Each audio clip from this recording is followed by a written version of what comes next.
Le sang des ancêtres. Introduction. Quand les ancêtres se taisent. On raconte que Mukondzi n'apparaît sur les cartes que quand on le cherche avec le cœur. C'est un village recroquevillé dans les brumes épaisses de la mémoire, là où le soleil hésite à se lever et où les arbres murmurent des noms que personne n'ose plus prononcer. Il fut un temps où les ancêtres marchaient librement dans les ruelles de terre rouge, salués par les enfants, honorés par les chants.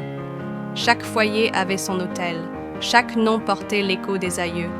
Les tambours résonnaient à la tombée du jour, comme des prières battues à main nue. Mais tout cela, c'était avant que l'homme oublie, avant que les prières soient remplacées par les selfies, avant que les arbres sacrés soient coupés pour faire place aux paraboles, avant que les enfants naissent sans prénom spirituel. Et dans le silence créé par l'oubli, quelque chose s'est réveillé, une chose ancienne, affamée, blessée par l'indifférence, une chose qui se nourrit de l'oubli comme un feu se nourrit du vent. Aujourd'hui, les nuits à Mukondzi sont longues, très longues, trop longues. Les vieillards ne parlent plus, les jeunes ont peur de dormir. Parfois, on entend des rires, mais on ne voit personne. Parfois, des cris déchirent la nuit, mais les bêtes refusent d'aboyer. Et dans l'ombre, les anciens chuchotent ce proverbe oublié. Quand les tambours se taisent, les tombes s'ouvrent. C'est dans ce village que revient Kumba, jeune homme moderne et sceptique, pensant simplement retrouver ses racines. Mais ce qu'il va retrouver, c'est bien plus qu'un passé. C'est une dette de sang. Et chaque dette a son paiement. Après 10 ans en ville, Kumba revient à Mukondzi. Il est professeur, lettré, rationnel, sarcastique. Des esprits, ce sont vos moustiques qui sont des vampires, pas vos ancêtres. Mais le village n'est plus le même. Les enfants dorment avec des talismans. Les animaux fuient les nuits. On retrouve des corps blanchis, vidés, et la peur a creusé des rides, même chez les jeunes. Un soir, Kumba suit un bruit étrange jusqu'au bois Minkouk, interdit aux non-initiés. Là, il rencontre un vieil homme aux yeux jaunes, vêtu de feuilles sèches, Makosso. Tu te moques des morts, mais eux ne t'ont pas oublié. Le sang a une dette. Makosso raconte une histoire interdite. En 1824, le village pactisa avec un esprit ancien, le Ndamu, une entité buveuse d'oubli. Tous les 100 ans, un sacrifice devait être offert pour contenir sa faim. Le dernier fut en 1924. En 2024, rien. Le Damu est revenu, affamé. Kumba commence à halluciner. Dans les miroirs, son reflet cligne quand lui ne bouge pas. Les ombres murmurent. Une voix féminine lui dit « Va voir le doyen, le devin aveugle ».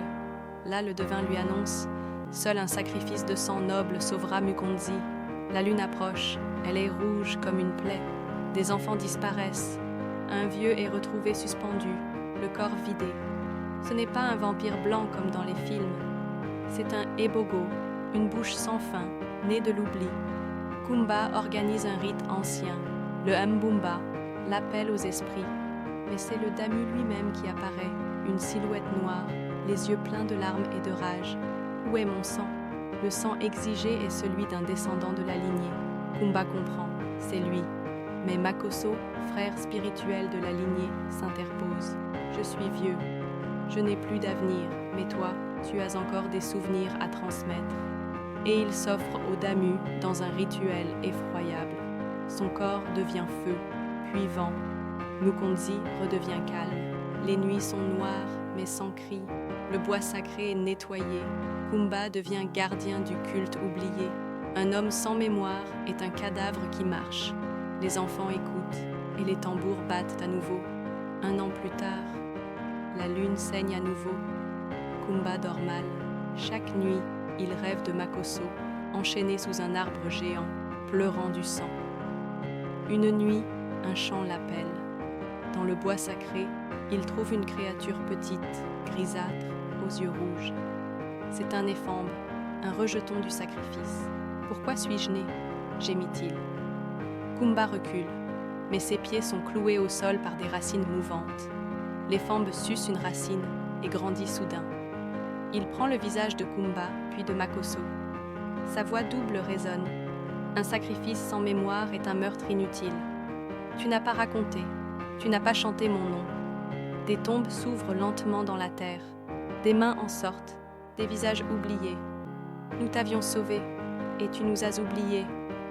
Kumba hurle, mais aucun son ne sort. Il se réveille chez lui, en sueur. Sur son ventre gravé en lettres brûlées, n'oublie pas 2 fois la transmission. Depuis ce jour, il parle aux morts chaque soir. Il ne dort jamais la nuit. Il enseigne aux enfants l'histoire du sang, des tambours et de Makosso. Leçon de morale. Ce que tu oublies te poursuit, ce que tu honores te protège.